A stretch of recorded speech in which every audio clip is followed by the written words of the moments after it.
With all the brooding atmosphere of experimental cinema, the short film you just saw is not Matteo Garrone's entry for the Cannes Film Festival, but it is the Italian director's take on Dior's latest haute couture collection, reimagined for an on-screen experience. The spring-summer couture shows are taking place right now, and while they'd usually be in Paris, this year they're everywhere and nowhere.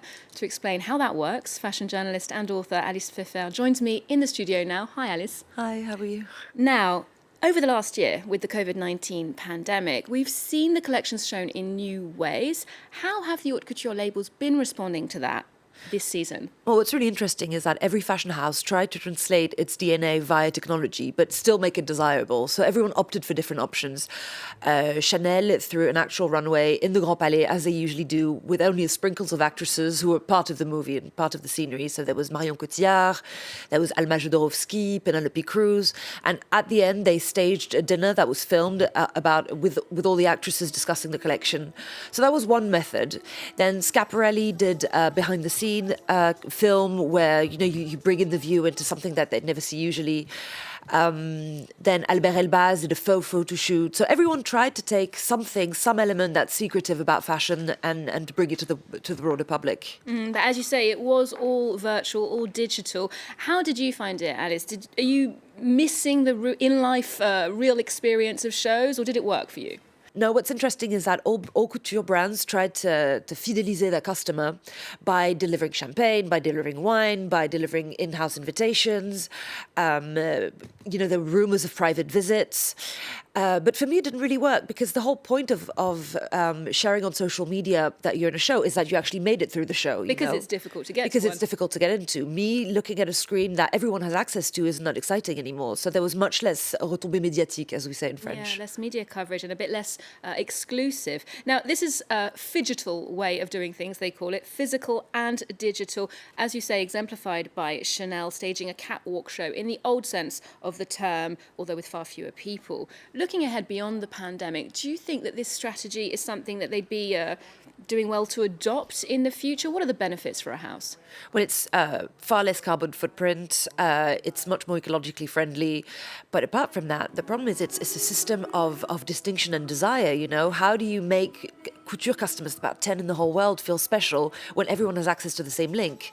So They need to bring in something a little bit more tangible, a bit more human, which they're lacking so far. Mm-hmm. So perhaps they'd have private meeting with customers and not a huge show which costs $1 million. Mm-hmm. Now, indeed, while we might be happy to purchase ready-to-wear from the comfort of our own laptop, haute couture is a different story. Its USP is the fact that these designs are handmade to extremely exacting standards, and selling savoir-faire through a screen is difficult, as Christian Dior's artistic director Maria Grazia Chiuri explains. During Fashion Week, especially for couture show, the clients after used to come to the atelier to see the clothes, to try the clothes too. So now this moment we can share with them. So the only way that we have to send them a beautiful message with a beautiful film, and after they can receive our clothes in their country, in their house.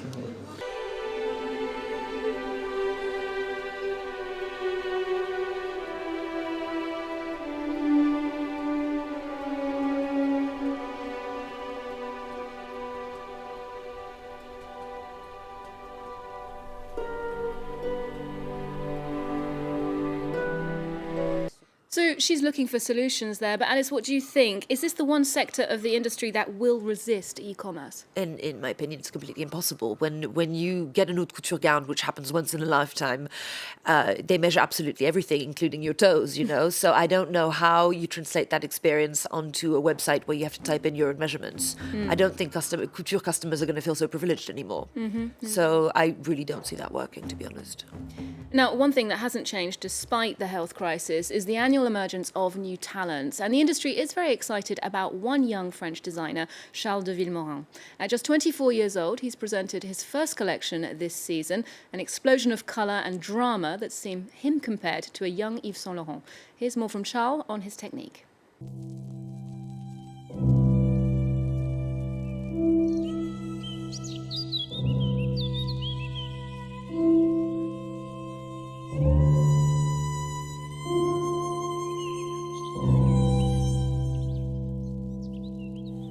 ces robes-là, j'ai aimé le fait que, de faire un contraste entre le côté craft du tissu peint à la main, parce que forcément ça engendre des petites imperfections, des choses qui ne sont pas forcément maîtrisées.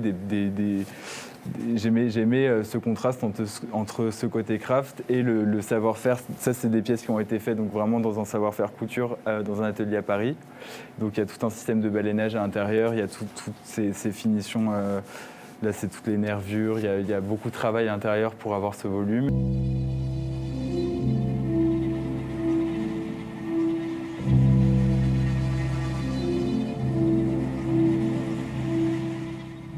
So what do you think it is about Charles de Vilmorin's work that's got everyone so enthused?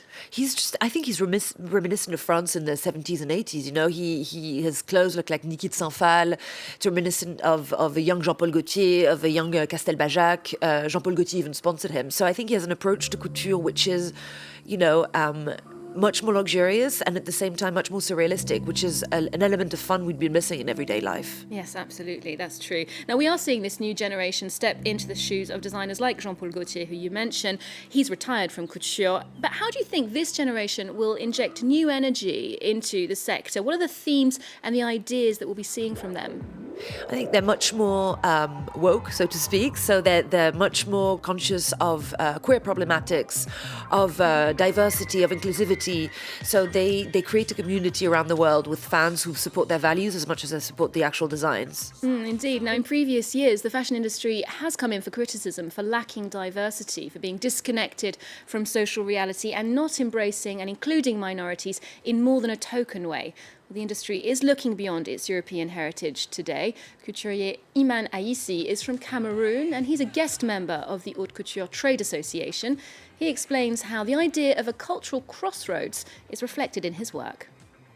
Dans ces questionnements, on va voir que le drapé et les vêtements bien structurés comme le tailleur, la veste ou certaines robes qui vont à la rencontre du drapé et certains volumes aussi au niveau des hanches et de la poitrine et tout, ça donne un certain résultat assez intéressant sur le questionnement, le corps qui vit, le corps qui est en mouvement. Et l'Afrique, l'Europe, le fusionnement des deux, ça montre aussi que le monde est fait pour que les gens se rencontrent. Indeed, Alice, for many reasons, haute couture is considered the ivory tower of the fashion industry. How do you see progress on the issue of diversity at the moment?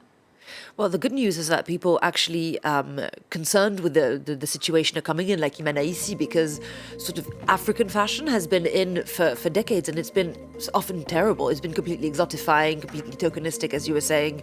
So having someone from the continent that's so often gazed at, you know, share his own views, show a new sense of multicultural modernity is really interesting, which is what Iman has done. So it's as haute couture as it is close to his natal Cameroon. Indeed.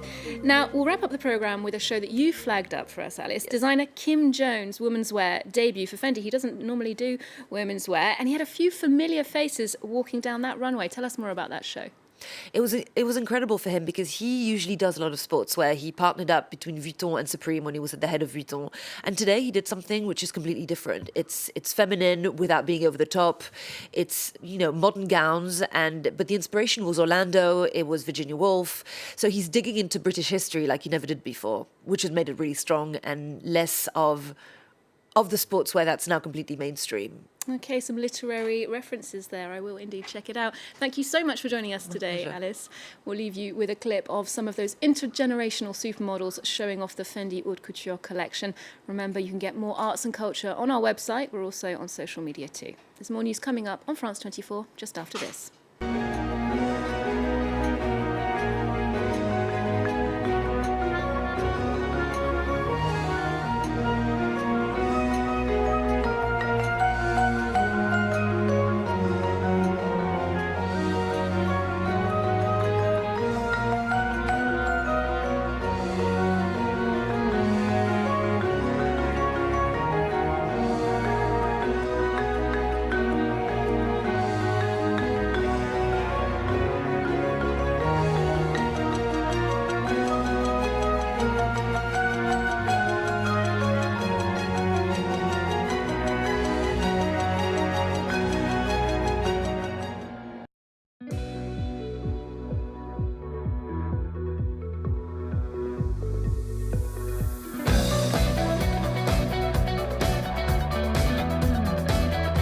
France 24.